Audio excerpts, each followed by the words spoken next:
a car horn blares somewhere behind you. Before you've even turned your head, before your eyes have found the source, your shoulders have already jumped, your heart has already kicked, your body has already decided you're in danger. You didn't choose that reaction. It happened before you had the chance to think at all, before you even knew in any conscious sense that a sound had occurred. That's strange when you stop and look at it. How can you react to something before you've actually seen it? The answer is that a large part of your brain isn't interested in waiting for the full picture. It's built to act first and understand later, and that single design choice has kept creatures like you alive for millions of years. There's a reason this reaction feels completely involuntary, because it genuinely is. Researchers who study the startle reflex have measured how quickly it fires, and the numbers are almost hard to believe. A loud, sudden sound can trigger measurable muscle contraction in your face and shoulders in well under half a second, faster than you can consciously register that a sound even occurred. By the time you're aware you heard something, your body has already responded to it. This means the flinch isn't a reaction to your experience of the danger. It's a reaction that happens before your experience of the danger has even finished forming. Consciousness, in this narrow but important sense, is actually running behind your own nervous system, not ahead of it. That single fact rearranges how you should think about fear. You've probably always assumed you notice danger, and then your body responds. It's closer to the opposite. Your body responds, and afterward, your conscious mind gets a summary report explaining what just happened and why. Deep in your brain sits a small, almond-shaped structure called the amygdala. Neuroscientist Joseph LeDoux, who has spent decades mapping the brain's fear circuitry, discovered that sensory information doesn't only travel the long route through your conscious thinking brain, it also takes a shortcut, a fast crude pathway straight to the amygdala, bypassing careful analysis entirely. LeDoux called it the low road, and its entire purpose is speed, not accuracy. Think about what that means. Somewhere inside you, right now, there's a system whose only job is to guess dangerous before you've even confirmed it's real. The low road doesn't wait to identify exactly what made the sound, or exactly what that shape in the grass is. It reacts to a rough sketch, a shadow, a shape, a pitch of sound that resembles danger closely enough. Only afterward does the slower, more careful part of your brain catch up, examine the situation properly, and either confirm the alarm or cancel it. That means every flinch you've ever had is your brain choosing to be wrong sometimes, so it can be safe always. Picture your ancestors moving through tall grass at dusk. A rustle to the left could be wind. It could also be a predator crouched and ready. The ones who paused to carefully verify which one it was every single time didn't always get a second chance to learn from their mistake. The ones who flinched first and checked later did. Evolutionary psychologists studying threat detection describe this as a deeply asymmetric bet. A false alarm cost you a moment of embarrassment or a wasted burst of adrenaline. A missed real threat can cost you your life. Over enough generations, brains that erred on the side of overreacting simply outlived brains that erred on the side of calm accuracy. The math, brutal as it sounds, is simple. 1,000 pointless flinches are cheap, and one skipped flinch in front of a genuine predator is fatal, so evolution didn't optimize for being right. It optimized for staying alive. You are, quite literally, descended from the flinchers. This shows up in ways far more specific than most people realize. Psychologist Arne Omen, known for his research on fear and evolutionary threat, ran experiments showing that people detect images of snakes and spiders faster than they detect images of flowers or mushrooms, even when all the images are shown for a fraction of a second. Your visual system is quietly tuned to prioritize the exact categories of danger your ancestors actually faced. Nobody taught you to fear a shape like a snake faster than a shape like a stick. That preference was already loaded in before you were born. Here's where it gets even more interesting.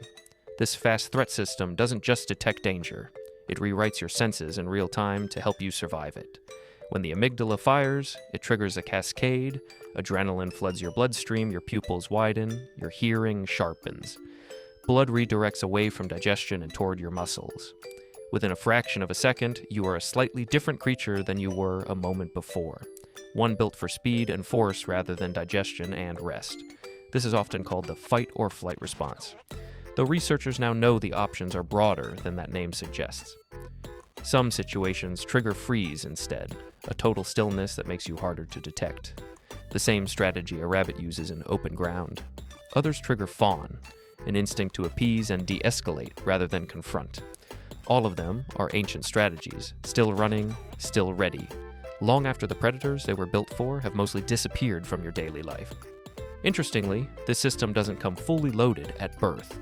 It arrives with certain shortcuts pre-installed, like the snake and spider detection Ullman documented, but it also spends your early years calibrating itself to your specific environment. Developmental researchers have found that very young children show little fear of genuinely dangerous things like moving cars or electrical outlets, precisely because those threats didn't exist during the millions of years the system was being shaped. Meanwhile, a fear of loud noises, sudden movement, and looming shapes appears almost universally, and appears early, because those cues were relevant for far longer. Your amygdala, in other words, is running on a training set that is mostly prehistoric, with a thin, recent layer of modern updates patched on top. The prehistoric layer is faster, stronger, and fires first. The modern layer, the part that knows a car is dangerous and a spider in most places is not, has to work harder to catch up, and often loses that race entirely in the first split second. So what happens when this exact system meets a modern world with almost no lions in it? It doesn't go quiet, it just finds new triggers, a harsh email, a notification from your bank, a tone in someone's voice during an argument. None of these will kill you, but your amygdala doesn't fully know that. It's still running the same low road it always has, scanning for anything that resembles a threat.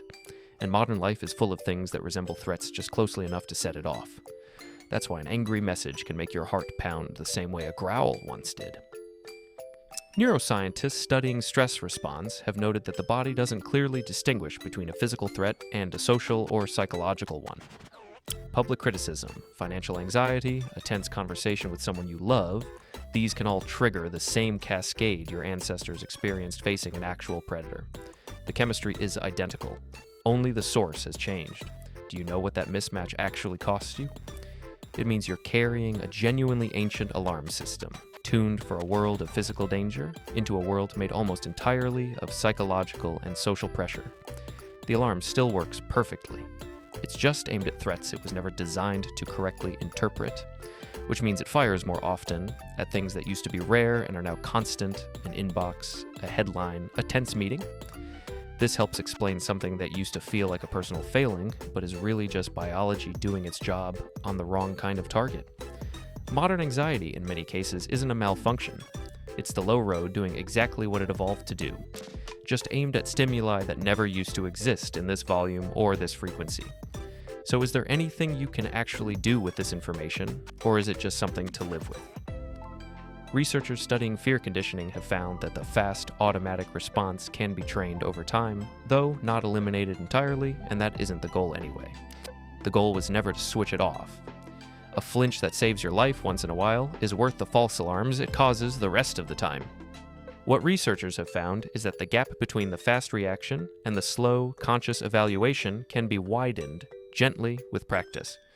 Simply naming what you're feeling in the moment, saying to yourself, "This is my amygdala reacting, not necessarily real danger," has been shown to reduce activity in the fear circuitry itself. The slow road catches up faster when you deliberately invite it in. Even something as simple as slowing your breathing for a few seconds after a startle sends a signal back up through the same pathways, telling the alarm system that the emergency, whatever it was, has already passed. That single habit doesn't erase the flinch. It just shortens how long the flinch controls you afterward.